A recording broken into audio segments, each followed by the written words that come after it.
네, 여야 대표 의원을 모시고 정치권 현안 짚어보는 격주한판 시간. 국민의힘 최영도 의원 스튜디오에 방금 도착하셨는데요. 네. 이제 숨 좀 돌리실 시간을 좀 드려야 될 것 같습니다. 네. 그래서 청취자 질문이 하나 있는 거 그거 하나 소화하고 의원과의 시간을 가지면 어떨까 싶어요. 자, 2644님이 오늘 법무부의 인사정보관리반이 공식 출범했습니다. 그리고 금융감독원장에 서복현 전 부장검사를 임명을 했는데 작가님, 요즘 권력기관 인사 너무 검사 출신에 편중되는 거 아닌지 우려가 커지고 있습니다. 김 소장님도 함께 답변해 주시면 어떨까요? 라고 질문 주셨는데 진 작가님. 네, 저도 그 우려하고 있습니다. 이제 예. 인사 스타일은 딱 드러난 것 같아요. 거의 이제 확정됐다라고도 할 수 있는데 딱 예. 두 가지인 것 같아요. 검찰 출신들을 쓴다. 검찰 출신. 두 번째는 뭐냐면 기재부의 올드보이들. 그러니까 현역보다도 한 연배가 좀 더 많은 분들. 아하. 이런 분들을 못 써서 이분들한테 나라 살림 같은 건 지금 맡기고 그다음에 이쪽으로 이제 사정을 강화하겠다. 권력기관은. 대충 이런 그림들이 좀 보이거든요. 예. 근데 이럴 경우에는 이제 어떤 문제가 발생하냐면 정치라는 것은 법이 아니잖아요. 그러니까 사실은 검사는 그렇거든요. 취조지에서 만나면 검사와 조폭은 하나의 세계를 공유해요. 그 말은 뭐냐면은 불법이냐 합법이냐잖아요. 예, 예. 근데 대부분의 보통 사람들은 검찰 갈 일 없는 사람들은 그게 아니라 예. 그 영역에서 윤리적인 영역들이 있거든요. 굉장히 넓고 정치적인 영역이 있잖아요. 네. 그 영역이 바로 대통령의 영역인데 그 부분들이 너무 협소하게 좁아들지 않을까라는 우려가 있습니다. 그리고 또 다른 한편으로 이런 관료들을 쓸 경우에는 여기서 뭐 참신한 같은 거는 아예 포기한 거지 않습니까? 근데 이분들이 과연 지금 우리가 당하고 있는 굉장히 격변기에 있는 이런 새로운 상황들에 준비가 되어 있을까? 예. 이런 것도 좀 우려가 돼가지고 약간 구태의연하면서 좀 약간 과거로 퇴행하는 이런 모습까지도 좀 우려가 돼요, 솔직히. 예, 인사에 대한 우려. 자, 김 소장님 어떻게 보셨는지 오프닝도 말씀하셨던 것 예, 같은데. 뭐 말씀드렸습니다만 이분이 뭐 서울대 경제학과 나왔고 서울대 법대 아니면 서울대 경제학과야. 회계사 자격증이 있으셔서 공부를 잘했어야 됐습니다. 아니 금융감독원장이잖아요. 그렇죠. 예, 금융검사원장이 아니고 금융수사원장도 아니고 금융감독원장인데 금융기관을 감독하는 역할을 이렇게 맡았다는 것은 그러니까 결국은 이제 증권경제합동수사본부죠. 증권범죄합동성. 예, 증권범죄합동수사본부 뭔가 좀 이름을 제가 정확하지 않은데 한동훈 법무부 장관이 부하를 지시했고 이 합동수사본부에 백업을 해주는 곳으로 금융감독원을 착각하시는 것 같아요. 아하. 그래서 지금 뭐 조금 더 인사를 보겠습니다만 정보를 맡고 있는 국정원의 기조실장부터 포함해서 정보 요직에서 정보를 당겨올 수 있는 곳들은 다 검찰에서 자기가 겪어본 사람들을 배치를 해서 지금까지 봐왔던 대한민국의 나쁜 모든 놈들을 다 잡아들이는 것을 국정운영 과제로 삼고 계신 것이 아닌가라는 착각이 들 정도로 몰아가는 것도 문제고요. 그리고 인사정보 1담당관 당연히 검사로 배치했는데 이번에 인사위원회 얘기입니다. 인사정보관리단에서 인사정보관리단. 예, 인사정보 2담당관 이성도 담당관이 맡았는데 이분 같은 경우는 이명박 정부 민간인 사찰 연루 의혹이 나와서 그 당시에 차명폰 사용해서 통한 것들이 들통나서 검찰 수사를 받았던 분인데 예. 그 당시에 수사의 주체를 제가 알기로는 윤석열 서울지검장 한동훈 제3차장 요 라인이 민간인 사찰 수사를 했거든요. 예. 이것만 봐도 또 이분이 또 그렇게 마주 앉은 분들도 데려다 쓰는 것이 아닌가 싶은 생각이 들 지경이라서 좀 걱정 많이 됩니다. 약간 민주당스러워요, 마지막에 한 말은. 예. 경향신문의 단독 보도를 그대로 읽어드렸습니다. 네, 보니까 이사를 두 번을 한 거예요. 그러니까 청와대에서 용산으로 이사를 하고요. 검찰이 또 용산으로 다 이사를 했어. 그럼 제가 이제 예, 최영도 의원님께서 이제 휴식을 취하시고 근데 말씀해 이제, 주세요. 예. 이런 우려에 대해서. 그런 인식을 주었다는 것은 이제 이 정부의 책임이고 이 정부가 그 인식이 오해라는 것을 이제 해명해야 될 것 같습니다. 그리고 그걸 보여줘야 될 것 같은데 말로 해서는 될 문제가 아니고 예. 우선은 이제 검찰 인사다 이렇게 이야기된 것은 한동훈 뭐 법무부야 원래 검사가 하는 겁니다. 그리고 검찰 인사는 또 검찰 법무부가 하는 거고 예. 그런 뭐 이상 좀 걱정하시겠지만 이상한 건 아니고. 예. 금감원장. 근데 이제 잠깐만요. 또 검찰도 지금 막 벌써 검찰총장이 이제 식물이다.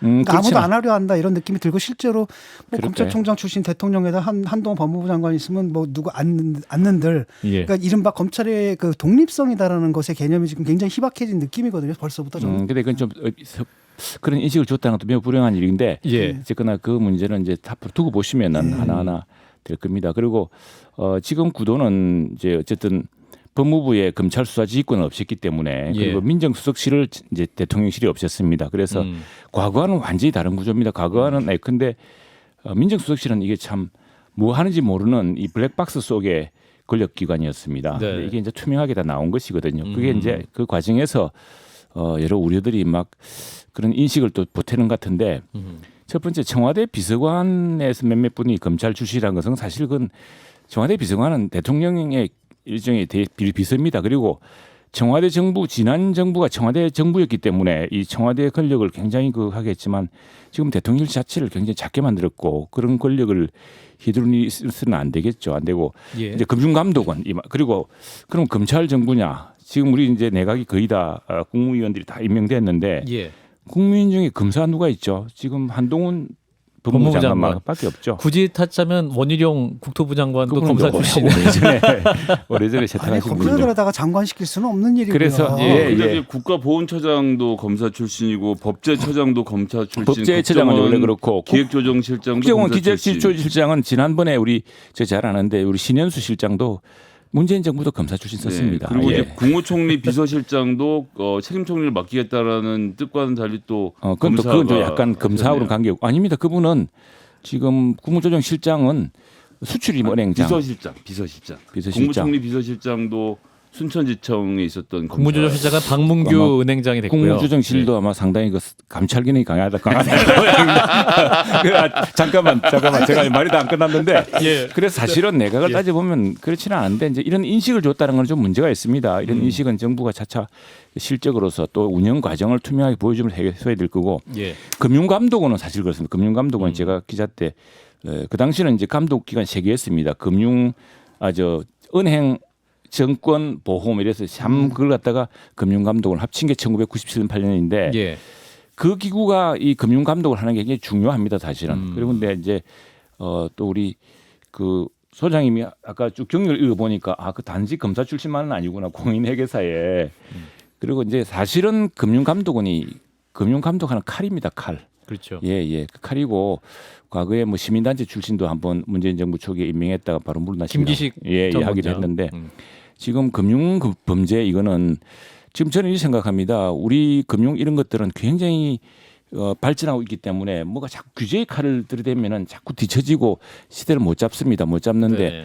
정확하게 큰 금융 범죄 이 금융의 범죄로 커져서 대형 사기로 커져서 이게 큰 문제가 될 수 있겠다 싶은 걸 미리미리 잡아내는 그런 핵심 기능을 해주는 게 중요한 것 같고요. 예. 공정거래 역시도 공정거래위 금융감독 이 준사법기관이라고 보면 됩니다. 그래서 그 부분은 이 공정거래와 금융 그 감독을 통해서 공정질서 그리고 금융사기, 금융으로 인한 피해를 또 금융으로 인해서 이것이 아주 악화되는 것들을 막겠다라고 하는 그런 강력한 정부의 의지로 봐주시면 좋겠는데 지금 그렇게 잘 읽혀지지 않은 것 같아요. 의원님, 제가 한두 명이면 그렇게 읽어드리겠는데 진짜로 걱정되는 것은 너무나 그것보다도 많잖아요, 그런 거예요. 그러니까 이제 국민의힘이 집권을 한 거잖아요. 예. 국민의힘이 집권을 해서 국민의힘의 정부라고 저희는 예. 처음에 시작을 할 때 봤는데 대통령실 구성부터 쭉 보니까 이게 국민의힘의 정부가 아닌 거예요. 그러니까 예, 즉 저도 선출 그런 권력인 느낌이거든요. 국민의힘이 이 정부에 뭔가 힘을 미치고 영향력을 미치고 있는 상태라면 좀 그래도 뭐 어쨌거나 정치적으로 예, 선출직이기 때문에 안심을 하겠는데 점점 더 관료의 나라가 돼간다는 걱정은 국민의힘 내에서도 좀 있으실 것 같아요. 왜냐하면 정치인들 같은 경우에는 비판을 하거나 그런 거에 반응은 하거든요. 근데 이 부분은 아예 반응 자체가 안 되는 것 같아요. 근데 이제 그게 이번에 보시지 않았습니까? 지난 5년 동안 그런 정말 도덕적으로 가장 우월적이라고 생각했던 그 분의 그 정부가 이 지금 5년 뒤에 얼마나 이 아주 혹독한 심판을 받는지를 보았기 때문에 예. 또 그런 아마 시련 속에 그런 것들을 보면서 이제 이 정치적으로 지금 입문해서 오늘 대통령에 오른 분이기 때문에 예. 또 그런 걸 잘 살필까 생각을 합니다. 그리고 또 하나는 지금 사실 민주당이 이제 이 내부 권력 재편 과정에 들어가면서 좀 혼란스러워서 그렇지 국회가 어마무시하게 강하기 때문에 행정부 잘못하면 박살낼 수 있습니다. 걱정 안 해도 됩니다. 그러니까 굉장히 강한 견제 권력이 있어서 예. 국민들은 오히려 이번 선거를 보면 그런 걸 걱정 같아요. 너무 견제 권력이 강해서 발목 잡지 않을까. 그러니까 손목을 이끌어줘야지 이 사람들아. 이렇게 발목을 잡으면 아무것도 못하지 않겠나. 뭐 이래 되는 것 같은데 예. 이제 민주당이 정상을 찾고 아주 예리하게 이 정부의 잘못을 예리하게 비판할 건 비판하고 예. 또 큰 것은 과거 국정 경험을 공유하면서 끌고 나간다면은 나라가 이상적으로 가지 않겠습니까? 국회가 민주당이 강하니까 저는 걱정하지 그래서 마시라. 국회 역할이 점점 커지고 국회 있다. 역할이 커지고 있다. 그렇기 때문에 알겠습니다. 아까 금융감독원장, 검찰총장 이제 전부 국회 나와서 일일이 답변해 와야 됩니다. 이 국회 그 하다가 국회 답변하는 게 얼마나 어려운지 아십니까? 국회의원들이 저 보면은 저는 이렇게 가만히 보고 있으면은 저도 밖에 있을 때는 저분들 뭐 하시는 분들인가 많이 생각했는데 예. 재선, 삼선 이분들 관록이 간단치가 않고 그 질문을 해내는 거 정부를 견제하는 능력들이 있기 때문에 한동훈 법무장관 상대하는 거 보니까 그게 또 국회의원들이 예리한 질문 안 하시는 것 같은데요. 그래서 그래서 저도 뜻밖의 민주당 의원들이 특히 어느 해 이 그분들이 예. 왜 그러셨나 나는 약간 이른바 이제 코돌이 때 뭐 덩달아 당선되신 분들이 많아가지고 그러니까 그게 내가 보니까 너무 확정 편향, 선입견 이런 걸 해서 이 사람은 이렇게 반드시 나쁜 짓을 했을 것이다라고 예단을 갖고 접근했다가 이모 교수가 이모가 되고 이런 큰 예. 착시를 일으키는 거죠. 알겠습니다. 우리 모두 경계해야 될 일입니다. 예. 자, 이제 민주당이 굉장히 입법부 안에서 큰 역할을 할 것이다라고 이제 말씀하셨는데 이제 민주당 굉장히 어려운 상황이죠. 지금 이제 무엇보다 지방선거 국민의힘이 예. 이제 크게 승리를 하면서 일단은 의원님 이번 지방선거 승리 한번 짧게 한번 짚어주시죠.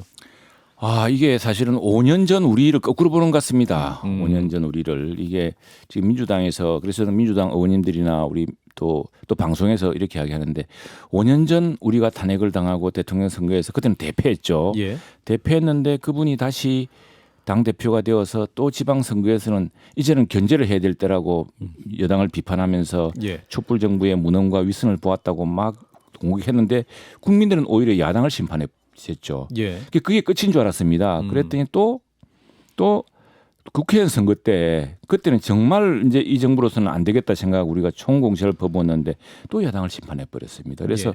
이게 그걸 보면 느낀 게 뭐냐면 그 철저한 반성, 책임 윤리 이런 것들을 바탕 위에서 해야 되겠고 또 정권 초반기에는 우리 국민들이 일단 어느 정부를 선택하고 나면은 그 정부가 일을 할 수 있도록 해줘야 된다라는 이런 어떤 그게 우리 일종의 그 법칙처럼 된 것 같고 그 국민들의 집단적 지성이랄까 지혜 같은 게 발동되고 있는 것 같아요. 그래서 예. 그거를 처음에 우리도 건드렸다가 오판을 했던 것 같고 지금 예. 민주당도 이게 일단 정부가 넘어갔으니까 예. 정부는 일하게 하되 딱 잘못한 건 정확하게 짚어내고 또 이렇게 뭐 이렇게 해줄 건 해줘야 되는 거죠. 뭐 빨리 예. 해주고 이랬어야 되는데 추경도 그렇고 그때 한 말 지금 한 말 자꾸 바뀌면서 그 책임을 모면하려고 하면은 더 큰 수렁에 빠지더라 이런 교훈을 느꼈습니다. 이번에 지방선거도 정확히 4년 전에 그 데칼코마니라는 말이 있잖아요.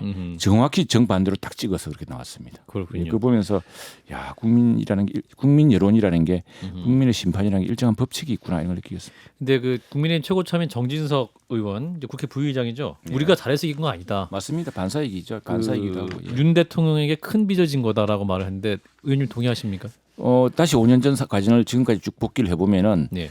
결국에는 국민들이 심판했어. 국민들이 당 대표 선거에서 우리 정당사상 최연소 당 대표를 뽑아줬습니다. 이준석 대표. 예, 그래서 어떤 당의 혁신이 시작되었죠. 또 비대위원장이 들어오시긴 했지만 예. 그런데도 우리 스스로 사실 대선 후보를 키우지 못했습니다. 길러내지 못했습니다. 예. 그래서 사실 윤석열 대통령 후보라는 대선 후보를 우리 당이 손을 잡음으로써 우리 당이 집권할 수 있는 건 사실이죠. 그거는. 그래서 우리 당의 경쟁력, 우리 당의 어떤 혁신과 자성이 계속되어야 된다고 생각을 합니다. 그렇게 해야지만이 또 윤석열 정부를 성공한 정부로 만들 수가 있겠죠. 지금 윤석열 정부에 의존해서 집권을 했는데 윤석열 대통령에게 윤석열 대통령을 보다 강하게 힘을 실어주고 뒷받침해주고 또 잘못된 것은 잘못됐다고 이야기할 수 있는 그런 건전한 긴장관계가 또 필요할 것 같습니다. 잘못됐다고 국민의힘에서는 지금 말하고 있는 분은 누굽니까 대통령에게? 저 초기에 우리 그 총리가 인생했는데 권성동 대표 말씀하시고 원내대표 예, 말씀하시고 우리 당은 아마 그런 점에서는 근데 지금은 조금 힘을 모아줘야 되는 시기고 했었는데 예. 예, 조금 있으면은 그런 거 하겠습니다. 그런 거 할 겁니다. 우리는 좀 그 뭐랄까 그냥 두고 보시죠. 뭐 말이 앞서서는 안 되니까 알겠습니다. 두고 보시는 게 좋을 것 같습니다. 알겠습니다. 자, 민주당 얘기 좀 해볼까요? 자, 이재명 책임론이 지금 민주당내에서도 많이 나오고 있는데 국민의힘에서 어떻게 보고 계십니까? 이재명 의원 책임이 큽니까? 의원님 보시기에는? 그 뭐 이미 선거에서 나왔지만은 네. 이재명 후보가 지난 대선 때 얻었던 표가 1,614만 표. 네. 이번 지방선거 때 이제 광역 의원들 민주당 정당 대표를 보면은 거기서 927만 표에서 700만 표가 날아갔습니다. 약 700만 약 표죠. 700만 표. 예. 물론 이제 지방선거는 투표율이 낮은 측면도 있고 윤석열 대통령을 지지했던 사람들도 또 투표를 많이 안 한 측면이 있습니다. 예. 하지만 민주당은 엄청나게 크죠. 이 원인이 무엇이냐, 여기에 누가 있느냐. 지금 민주당 내부에서는 누가 고양이 목에 방울 달 거냐 뭐 그런 게임 하고 있는 것 같아. 다 알면서도 이게 뭐 말을 안 하고 못 하는 거죠. 못 하는데 그 고양이는 이재명 의원입니까? 그렇지 않습니까? 아하. 그런데 예. 그러니까 결국에는 누가 말하지 않았습니까? 원칙 없는 출마. 원칙 있는 간디가 이제 지금은 이제 유명한 분부터 말씀. 간디가 이렇게 하겠습니다. 원칙은 없는 정치는 7대 사약이라고 했습니다. 7대 악. 예. 다음에 고 노무현 대통령은 원칙 있는 승리가 최고요. 원칙 있는 패배가 차선이고 원칙 없는 패배는 최악이라 그랬죠. 예, 그랬는데 또 한편은 보면은 이제 책임 이게 우리 교수님께서 잘 아시지만 사실 막스 베버의 책임 윤리 그러니까 직업으로서의 정치에 나온 말인데 예. 뭐 그 신념 윤리는 누구나 있지 않겠습니까? 정치인이라면은 그 자기가 옳다고 생각하는 걸 밀어붙이고 하는 건 좋은데 어쨌든 결과 그 성과의 결과 또 선거의 결과에 책임을 져야 되는데 예. 그 책임이 외연해졌습니다. 민주당 내에서는. 아하, 그럼 책임 누가 지는 사람이? 후보였지? 근데 왜 그걸 우리가 다 그러면 모두가 책임을 져야죠. 그 자성하는 태도는 좋은데 그런데 그분이 바로 누구나 아무 연고도 없는 개항으로 옮기고 또 개항은 품앗이하듯이 서울로 가고 이렇게 하면서 민주당 지지자들조차 의아하게 되는 이것이 이제 폐인이었는데 그걸 당내에서는 많이 지적이 나오고 있죠. 그러나 또 다른 분들은 그걸 인정하지 않고 있는 상황이 이제 혼선의 큰 원인. 말씀하신 같습니다. 것처럼 이제 민주당이 사과는 굉장히 많이 하는데 박지원 전 비대위원장도 사과는 많이 했는데 사과의 주체가 누구 예, 뭘 주체가, 사과하는지에 예, 대해서 주체가 잘못된 그게 사과 전담 비대위원. 예. 그래서 좀 어떤 민주당이 국민적 지지를 받지 못한 그런 이유가 되는 것 같고 지금 이제 우상호 비대위원장 체제로 가게 되는데 그럼 향후는 어떻게 될 거라고 보십니까, 의원님? 아니 이제 거기서 이제 여러 정말 오늘 민주당 의원님도 그러시대요. 굉장히 긴 논의가 있을 것이다. 그런데 일단은 그 외엔 그런 것들을 하나의 그 프레임을 만들어 놓으면 재미들 텐데 예. 뭐 초선의 이용 의원 저도 잘 아는 의원인데 굉장히 합리적인 분인 것 같고 예. 일단 각 선수에 따라서 뽑은 분들이 그 나름대로 그 선수 내에서 또 지역적으로나 뭐나 그런 여론을 전할 수 있는 분인 것 같고 예. 우상호 뭐 비대위원장도 당 내에서는 합리적으로 수렴하실 분 같은데 결국에는 이제 전당대회 때 그러면 그분이 나오시나 안 나오시나 이게 가장 큰 쟁점이 되겠죠. 이재명 의원이 네. 의원님 보시기 어떠세요? 나올 것 같으세요? 나오시려고 지금 쭉 다 진출한 거 아니겠습니까? 그러니까 나오실 것 같으니까 지금 쉴드 치는 의원님들도 있고 적극적으로 나서는 의원님들도 있고 그래서는 큰일 난다는 의원님들도 있고 국민의 입장에서는 제발 나와달라고 하시는 것 같아요. 아이고 저희들이 뭐 그렇게까지 민주당이 빨리 정상이 되어서 책임 있는 일당으로서 국정을 함께 이끌었으면 좋겠습니다. 당은 이재명 후보가 계속 이끌어가고 아니 교통정은 역시 김어준 씨한테 맡기고 이런 거죠. 책임 있는 여당의 당 대표인 이준석 대표는 어떻게 되는 걸로 보아야 합니까?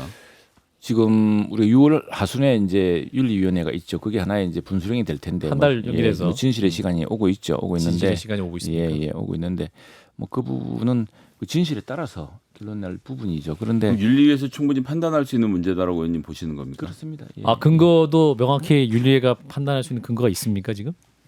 그게 지금 뭐 경찰 수사- 제소된 과정이 있고 하니까 예.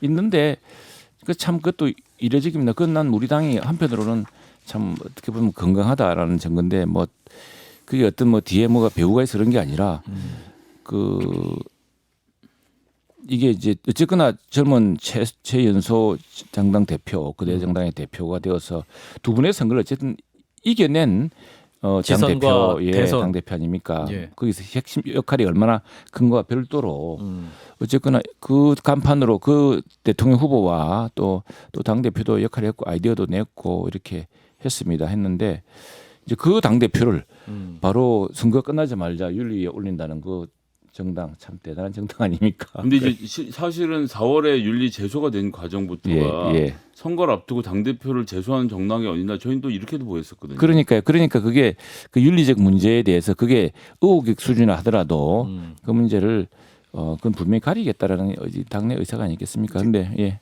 우크라이나 방문한 거 가지고도 좀 말이 좀 나오는데 예. 그 밑에 뭔가 이상한 기류가 좀 흐르는 것 같다는 느낌이 좀 듭니다. 왜냐하면 그냥 사실은 뭐 외교적으로 이게 좀 적절하냐, 부적절하냐 그건 따질 수는 있는데 그게 이제 뭐라 그러냐면 자기 정치를 하고 있다 이런 비판들은 사실 좀 정치적 그런 비판이잖아요. 측면에서라면은 별로 성공하지 못했죠. 왜냐하면은 지금 민주당 의원들도 많이 비판하고 이렇게 하니까 그런데 이게 한편으로는 우리가 2개월 전인가요? 젤렌스키 대통령이 국회 연설했을 때 그때 여론으로부터 엄청난 질타를 받았습니다. 국회가. 왜냐하면 대한민국 국회는 뭐 하는 국회냐 세상에서 가장 부끄럽고 뭐 한 국회라고 엄청난 비난했어요. 왜냐하면 그건 뭐 진보 보수 좌우할 것 없이 모든 매체로부터 다 두드려 맞았습니다. 당시에 300명 국회의원 중에 50명밖에 참석 안 했고 그나마도 코박고 뭐 이거 스마트폰 보고 있었다. 장소도 국회 도서관의 지하 강당이었다. 뭐 이래서 여러 형식이나 다른 나라 비교되면서 이게 한두 신문이 아니고 뭐 정말 모든 신문부터 이렇게 좌우 진보 보수 다 맞았는데 그때 생각했을 때 국회에서 우리가 국제 문제를 바라보는 특히나 우리 경험으로 보자면 72년 전에 만약 러시아 같은 나라가 우리 가까운 나라를 침범을 했는데 뭐 그때 국제사회가 손 놓고 그럼 뭐 어떻게 하겠어 이웃 나라 간의 지정학적 문제인데 이래 버렸으면 우리나라가 이렇게 자유민주주의 국가 남아 있을 수 있겠습니까? 그건 뭐 그런데 그런 데서 이제 사실 착상한 것 같아요. 그리고 그날 마침 그거였다 그러대. 저 방문하기로 한 날짜가 러시아가 우크라이나를 침범한 지 딱 100일 되는 날이었답니다. 그래서 그건 참 글로벌 감각이 있죠. 모멘텀 타이밍이 참 있구나라는 생각이. 그건 그런데 이제 그 비판이라는 게 자기 정치를 한다 이런 식의 비판은 사실 좀 정치적인 것 아닙니까? 네, 그렇게 볼 소지도 있는데 이제 어쨌거나 우리 정부에서는 처음에 가면서 정부랑 좀 조율을 한 것 같아요. 근데 정부 입장에서는 러시아의 관계가 있기 때문에 조금 난처했던 것 같고 그래서 저쪽 우크라이나 여당의 초청으로 여당 대표 당대당으로 가는 방식인데. 알겠습니다. 예, 근데 그 따지고 보면은 이게 불과 얼마 전에 핀란드 대통령이 키우를 방문을 했습니다. 핀란드 대통령이 그만큼 국제사회에서는 방문해서 응원해 주는 것이 중요한 게 되었는데 우리는 지난번 국회에서도 그렇게 했으니까 아마 그런 판단을 했던 것 같아요. 정진석 의원 같은 경우는 이제 뭐 우크라이나 핵만 비판한 게 아니라 공천 혁신한다면서 그 측근으로 분류되는 정미경 최고위원을 분당을 지역에 꽂았다. 이게 말이 되느냐 또 이렇게 비판하고 공정하냐 이런 비판. 의원님 어떻게 보셨어요? 정미경은 측근입니까? 라고 당 대표 있고 이제 최고위원이었으니까. 최고위원인데 최고위원 뽑힌 거고 지금 아마 다 하지는 않는데 우리 비어 있는 당원 협의회 그리고 정미경 의원이 아마 어디 그 옆에 원래 수원 수원이 있었는데 안철수 이번에 의원이 당선된 그곳에도 공천 신청을 아마 했을 겁니다. 그래서 공을 좀 들인 것 같은데. 이제 혁신을 요는 혁신이 만드는 건 필요하죠. 왜냐하면 그 이상의 변화를 만들겠다고 해왔기 때문에 민주당이 이렇게 할 때 우리는 자만하지 말고 더 혁신해야 된다는 메시지는 좋았는데 그 타이밍과 그 내용으로 뭘 채워갈 것인가를 둘러싸고 사는 건데 저기에 대해서는 이제 우리 그 권성동 원내대표가 조금 정리를 잘한 게 있는 것 같습니다. 이게 그 혁신하겠다는 건 좋은데 그 내용을 뭘 할까 차근차근 좀 갔어야 되는 거 아니냐는 것이고 다만 이걸 둘러싸고서 무슨 내부 권력 투쟁이라 그런 것은 억척이다라고 이렇게 정리하셨죠. 그렇군요. 알겠습니다. 의원님 오셨는데 마지막 하나만 딱 묻고 보내드리겠습니다. 안철수 의원 이제 공보모임 만들잖아요. 아 그렇습니까? 제가 들으면 연락을 안 했어요. 의원님 4층에 또 참 그 빵이 있더라고요. 그러니까 이 빵이 있는 거니까. 그렇군요. 공보모임 연락 오겠죠, 네. 이번에 근데 이게 모이신 분들이 공부에는 뜻이 있는 겁니까? 그런 공보모임이 정말 공부하는 겁니까? 아니면 좀 세력을 넓히게 하는 겁니까? 공보모임은 이게 이제 교집합이 많습니다. 여러 공모임이 다 가입을 합니다. 그래서 아침 되면 좀 있으면 이제 아침이 없는 이제 국회 생활이 시작될 것 같아요. 아침에 주로 한동안은 공부하시는군요. 아침에 조찬하면서. 21대 국회 처음 시작되어서는 아하. 제일 많이 하셨던 분이 이제 강원도에서 이광재 의원 뭐 이런 분들이 여러 공무원이 만들어 가지고 정말 아침에 2-3개씩 공무원이 겹쳐 있었거든요. 뭐 그때 잘해보겠다는 취지로. 근데 대선 들어가면서 안 하다가 근데 다시 공부를 해야죠. 공부 안 하고서 국회의원 할 수 있습니까? 그 좋은 취지라고 봅니다. 근데 여러 많이 생기고 해서 예. 근데 이제 가보면 이게 굉장히 내실 있는 공부 모임이다. 아니면 친목 모임이다. 별로 내실이 없다 하면 자연히 이제 자연 도태가 정도 생기겠죠. 다음번에 공모임 저 안철수 의원 공모임 다녀오셔서 저희들한테 한번 초청 되셨는지. 제가 해주세요. 왜 내실이 있었는지 없었는지. 평가를 좀 해주시는 걸로. 예, 오늘 또 이렇게 잘 와주셨는데 오늘 긴 이야기를 못 나눴으면 아쉽네요. 자, 격조 한판 국민의힘 최형두 의원이었습니다. 고맙습니다, 의원님. 감사합니다. 좋아요. 구독. 알림 설정.